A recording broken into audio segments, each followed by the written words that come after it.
Ce livre de cuir aux lettres dorées pourrait bien être une Bible datant de plus de 1500 ans. Le manuscrit a été redécouvert en Turquie il y a peu, après avoir été saisi en 2000 lors d'un coup de filet contre des contrebandiers. Il sommeillait depuis 12 ans dans les placards de la justice et pourtant il pourrait bien s'agir d'un vrai trésor, car il est écrit en araméen, la langue de Jésus. Il est désormais en phase d'authentification au musée ethnographique d'Ankara. D'après certains médias turcs, le Vatican aurait demandé à pouvoir le consulter. Une rumeur aussitôt démentie par le Saint-Siège. Certains journaux avancent aussi que cet ouvrage pourrait être l'évangile de Barnabé, un texte dans lequel Jésus citerait l'avènement du prophète Mahomet.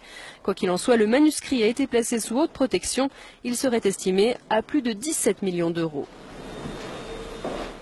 Cette Bible soutient que Jésus n'a pas été crucifié, le Vatican est sidéré. Cette Bible a été découverte et gardée secrète en 2000 et contient l'évangile de Barnabé, un disciple du Christ, qui soutient que Jésus n'a pas été crucifié, qu'il n'était pas le Fils de Dieu, mais bien un prophète. Cette Bible soutient aussi que l'apôtre Paul est appelé l'imposteur, que Jésus a fait son ascension tout en restant vivant et que c'est Judas Iscariote qui a été crucifié à sa place. Authenticité selon les rapports, les experts et les autorités religieuses, à Téhéran, insistent sur le fait que le livre est un original. Il est écrit avec des lettres dorées, sur du cuir relié et il est écrit dans la langue araméenne, qui était la langue parlée par Jésus. Le texte principal maintient une vision similaire à celle de l'islam, contredisant les enseignements du Nouveau Testament de la chrétienté. Jésus a aussi prédit la venue du prophète Mahomet, qui a fondé l'islam, 700 ans plus tard. Plusieurs croient que, durant le concile de Nicée, l'Église catholique a choisi la forme qu'aurait la Bible, omettant l'évangile de Barnabé, parmi d'autres, et favorisant les 4 évangiles que nous connaissons aujourd'hui. De nombreux textes bibliques ont commencé à faire surface depuis ce temps, incluant ceux de la mer morte et les évangiles gnostiques, mais cette Bible semble tout particulièrement inquiéter le Vatican. Qu'est-ce que cela signifie pour les religions chrétiennes et ses adeptes? Quelque chose d'inconfortable. Le Vatican a demandé aux autorités turques de pouvoir examiner le contenu du livre.